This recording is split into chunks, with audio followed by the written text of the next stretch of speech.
Barba, poderia me explicar qual a diferença entre rede Lightning e rede Liquid? Posso. Assunto que eu gosto. A rede Lightning é uma segunda camada do Bitcoin, assim como a rede Liquid, né? Elas diferem no quesito prova de consenso, né? Forma de consenso. Então, a rede Lightning, ela não é uma rede blockchain. E pouca gente sabe disso, né? Ou pouca gente difunde essa ideia. A Lightning Network não é blockchain, ela é uma rede distribuída. Então, ela funciona através de nós e canais. Então, ela é uma rede distribuída, baseada na primeira camada, que é o Bitcoin, mas ela não é uma blockchain. Ela não é uma blockchain, ou seja, a confiança das informações que estão rolando, elas dependem ali dos nós que estão participando da rede. Se eu não me engano, eu não sei como é que está hoje, mas eram 3.500, 4.000 nós, coisa do tipo, né?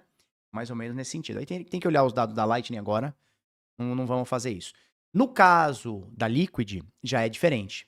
Ela também é uma rede, mas é uma rede blockchain, ou seja, os blocos estão sendo minerados em cadeia, né? Ou seja, tem ali um validador, um minerador, né? Chamemos assim, para fazer a validação e essa geração, né? Essa descoberta de novos blocos. Então, essa é a principal diferença. Tecnicamente falando, né? Conceitualmente falando. Agora, em questão de usabilidade, a Lightning e a Liquid, elas são extremamente diferentes, né? Então, o que é a rede Lightning? O nome já diz, né? Lightning, rede Lightning, né? Então, Lightning Network seria a abreviação, a tradução para rede relâmpago. Então, ela é relâmpago mesmo. É como se fosse o Pix do Bitcoin, certo? Com, obviamente, uma privacidade gigantesca, coisa que o Pix não tem, né? Rede Liquid. Rede Lightning é uma rede para pagamento. Então, ela tem pagamentos ali virtualmente instantâneos e, na maioria dos casos, de graça ou próximo de graça, né? Ou seja, muito baratinho. Então, para que serve a rede Lightning? É para que você possa fazer pagamentos no seu dia a dia sem expor os seus endereços on-chain e sem precisar ficar esperando confirmações de blocos, né? Então, para pequenos valores, principalmente, a rede Bitcoin, ela funciona pouco. Para pagamentos, no final das contas, ela vai funcionar pouco também, porque ela é uma rede um pouco mais cara, ela é mais demorada, ela vai ter uma menor privacidade quando você vai expondo as suas chaves, os seus endereços públicos, né? Então, tudo isso vai levando em consideração. No caso da rede Lightning, ela é extremamente anônima, né? Comparada com o Bitcoin. Ela é muito mais anônima. E ela serve para pagamentos instantâneos. Então o pessoal brinca muito do cafezinho, né? Ah, não dá para pagar o cafezinho com Bitcoin. Com a rede Bitcoin, possivelmente vai ficar inviável, né? Você tem que fazer uma força muito grande para que eu te mande uma transação agora, a gente espere 2, 3 blocos e eu pague, às vezes, uma taxa maior do que o próprio cafezinho e o outro lado, né? Não vale muito a pena para pequenos valores. Mas a rede Lightning para pequenos valores é maravilhosa. Então, por exemplo, eu mando 10 centavos para você agora, de forma instantânea, ou virtualmente instantânea, e muito próximo de graça, se não for de graça, dependendo do roteamento que a gente pega, o valor que a gente faz e tal, né? Então, a rede Lightning serve para pagamentos. Pagamentos mesmo, dia a dia, né? Problema da rede Lightning, baixíssima adoção, comparado com o mercado, né? Baixíssima adoção. Por exemplo, você conhece algum lugar que aceite Lightning, lugar mesmo, físico, padaria, restaurante, escola, alguma coisa, mercado que aceite Lightning? Muito pouco. Você tem alguns lugares no mundo, aqui no Brasil a gente tem alguns polos, lá em Jericoacoara tem alguma coisa, lá no Rio Grande do Sul, em Rolante, que é a capital mundial do Bitcoin, né? Não tem lugar no mundo com maior aceitação do que Rolante, né? É um trabalho muito legal que a galera fez lá e continua fazendo. Mas tirando lugares específicos, polos específicos que Bitcoiners foram lá evangelizar, né? Principalmente lá o Ricardo e a Camila e a galera toda lá da MAC, né? A galera toda lá, o Edson e tal, foram lá, de fato, botar a mão na massa e abrir esse mercado. Muito difícil você hoje ir num restaurante e aceitar Lightning. Muito difícil você ir, sei lá, comprar, sei lá, no açougue porra, o açougueiro lá aceitar Lightning. Muito difícil. Então ainda tem essa barreira, mas assim, estamos lutando para que essa barreira vai diminuindo e ela tá diminuindo, né? Por exemplo, em El Salvador, Eu fui agora no início desse ano, quem sabe a gente vai ano que vem também, não sei. Em El Salvador, eu usei várias e várias vezes Lightning para pagamento lá em El Salvador. E não é, meu Deus, todo lugar que você ia aceitava, mas legal. Que mais? Aí, rede Liquid, né? Rede Liquid, ela é uma rede blockchain, ou seja, ela é minerável, né? Então tem um consenso ali para achar um determinado bloco, são os federados que fazem essa parada. E ela é uma rede, assim como o Bitcoin, que gera blocos, só que ela gera blocos diferente do Bitcoin, que gera em média a cada 10 minutos. A rede Liquid, ela gera milimetricamente a cada 1 minuto, né? Milimetricamente a cada 1 minuto. Então, todo minuto, enquanto eu tô falando essa explicação, passou o quê? Uns 5 minutos? Então, foram gerados 5 blocos na rede Liquid. Passou 10 minutos, foram gerados 10 blocos na rede Liquid, né? E aí ela tem uma função diferente da Lightning. A rede Lightning, ela é focada em pagamentos. Não que ela não pode ser focada na privacidade, não que ela não pode ser focada em hold, o que eu acho errado. Mas você pode usar a rede Lightning para fazer várias coisas, inclusive passar por pagamentos ali e desdoxar, se é que existe essa palavra, a sua carteira. Você pode ganhar uma camada de privacidade entrando e saindo pela rede Lightning. Mas não é o foco dela é pagamentos. No caso da rede Liquid, também é uma segunda camada do Bitcoin e blockchain, ela já é focada em privacidade. Então a galera entra ali para ter maior privacidade. É uma forma de você holdar o seu Bitcoin ou fazer coisas ali, e também pagamentos, apesar de não ser focada nisso, com uma privacidade gigantesca. Não tô dizendo que é uma Monero, mas, sei lá, de 0 a 10, a Monero é 10. A Zcash é 10. A Liquid é 8. O Bitcoin é 1,5. Entendeu? 2, vai. Então, no espectro de privacidade, Monero é 10, ponto. Ah, eu preciso de privacidade porque, porra, eu preciso. Monero, Zcash e tal. 10. Sei lá, Liquid é 7, 8. Bitcoin é 1, 2. Sacou? Só que a Liquid, ela tem algumas coisas que estão sendo construídas aos poucos lá dentro que podem formar um ecossistema. Então, por exemplo, contratos inteligentes podem acontecer dentro da rede Liquid.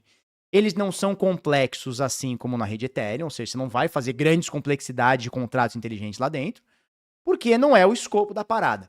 Mas algumas coisinhas você consegue fazer lá dentro. E por que que isso é legal? Porque, veja, se eu tenho uma rede que se apoia no Bitcoin, tá? Que é a rede Liquid, ela tem uma privacidade absurda, não é o suprassumo da privacidade, mas ela tem uma privacidade absurda. E ela permite que eu faça pequenas coisinhas ali dentro, cara, eu não preciso de mais nada na minha vida. Eu tenho Bitcoin, quando eu quero fazer um trade, eu jogo para Liquid, e vou fazer isso tudo com uma maior privacidade. Legal? Então vamos lá. Na rede Liquid hoje, eu já tenho algumas stablecoins. Eu tenho stablecoin de dólar, o STT, eu tenho stablecoin de real, que é a DPix, que é a principal hoje stablecoin do Brasil falando em usabilidade, né? Usabilidade das pessoas, não de empresas, porque tem muita empresa utilizando BRLA, BRZ, né, para fazer infraestrutura. Mas de pessoas, não tenho dúvida que DPix é a stablecoin brasileira ou de real mais bem utilizada. E você tem outras stablecoins, por exemplo, da moeda mexicana. Então, pô, tem 2 grandes países, México em população, né? México e Brasil, tendo stablecoin rodando lá dentro. E você tem a principal stablecoin do mundo, que é a Tether, né? Baseada em dólar. Então, cara, você não precisa de mais nada. E você consegue fazer essas trocas dentro da rede Liquid. Olha que legal. Sim, ainda carece de maior liquidez, ainda carece de melhores ferramentas, ainda carece de uma infraestrutura melhor. Mas já é possível para pequenos valores, pequenas quantidades, com spread alto, você trocar Bitcoin por USDT, ou USDT por Bitcoin, ou por DPix, por exemplo. Cara, isso muda o jogo. Porque veja, se eu tenho um lugar que eu posso fazer contratos inteligentes, mesmo que de forma incipiente ainda, mas eu consigo fazer trocas ali dentro, eu não preciso de rede EVM, eu não preciso de Ethereum. Eu ainda preciso, porque o Ethereum é muito mais complexo do que a rede Liquid, né? A capacidade de processamento e armazenamento de dados na rede Ethereum é muito maior do que na rede Liquid, né? A rede Liquid está começando a ter alguma usabilidade agora, de 2 anos para cá, sei lá. Mas o que é legal? Pô, se eu hoje quiser vender um Bitcoin, do jeito tradicional, o que eu tenho que fazer? Pegar esse Bitcoin que tá na minha carteira, mandar pra corretora, trocar lá por real ou dólar, por exemplo, stablecoin de dólar, e sacar esse dólar. Beleza, vendi o Bitcoin. Porque eu acho que vai cair. Aí, quando caiu, eu pego esse USDT que tá na minha carteira, mando de novo pra corretora, troco por Bitcoin, agora eu tenho Bitcoin de novo, né? Na rede Liquid, você consegue fazer tudo isso. Então, e qual que é o problema disso? Eu transferi a minha custódia para um terceiro, eu doxei a minha carteira para um terceiro, que no caso é a corretora, e pode doxar, e provavelmente com a instrução normativa nova, a 3351, vai doxar e vai entregar isso para o Estado. Entregando isso para o Estado, eu tenho dois bandidos na minha cola. Primeiro, o bandido de gravata, que é o Leão, e eu vou ter outro bandido, que é o bandido, a mão armada, que agora ele pode ter acesso, e eu, do meu CPF, CNPJ, comprei Bitcoin, eu comprei o STT e tal.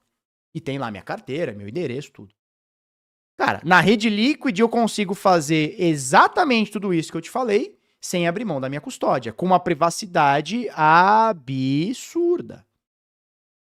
Então, em vez de eu pegar o meu Bitcoin, mandar para a corretora, vender, trocar, mandar para cá de novo, me doxar e pagar imposto, e pagar o leão, e correr do bandido, o que eu faço? Eu tenho meu Bitcoin na minha carteira, eu trago ele para a rede Liquid, eu vendo para o STT, se eu quiser, ou para a DPix, que é uma stablecoin de real se eu quiser. Fico com o meu DPix ou com minha stablecoin de real no momento que eu quiser, ou de dólar, no momento que eu quiser. Quando eu achar que é momento de eu recomprar o Bitcoin, eu troco esse USDT ou DPix por Bitcoin e saco para minha rede Bitcoin. Ou seja, eu fiz exatamente o que você fez na corretora, só que eu fiz sem pagar amém para ninguém, sem doxar carteira nenhuma, sem porra nenhuma.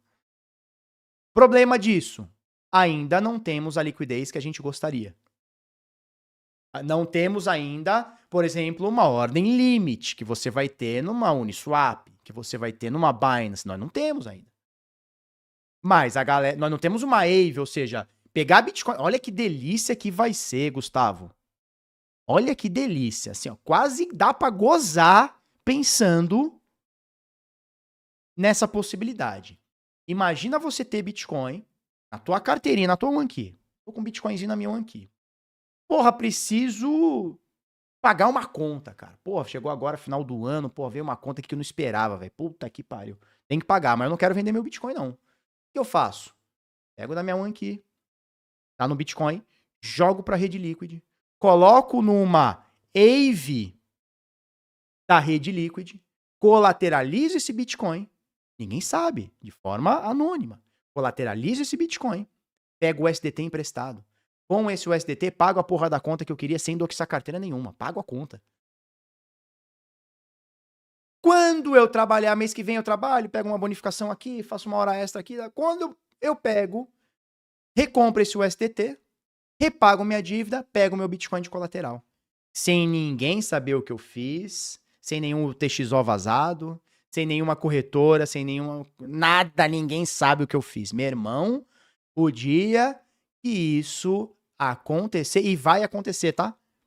Inclusive tem iniciativa brasileira pensando nisso nesse momento. Quando isso acontecer, meu irmão, aí é mudança completa. O DeFi já é uma mudança completa, né? Na minha vida, na vida de muita gente. A hora que a gente tiver isso no Bitcoin, meu irmão, aí não tem mais puta pobre nesse Brasil.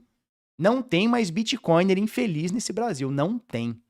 Aí acabou, velho. Aí, inclusive, nós vamos fazer o preço do Bitcoin subir pra caralho. Porque não tem mais sentido o cara vender Bitcoin. Não tem mais sentido ele vender Bitcoin. Porque mesmo que ele venda, o Bitcoin dele tá travado na Liquid. Ou seja, ele não tá sendo disposto no mercado. Foda, né?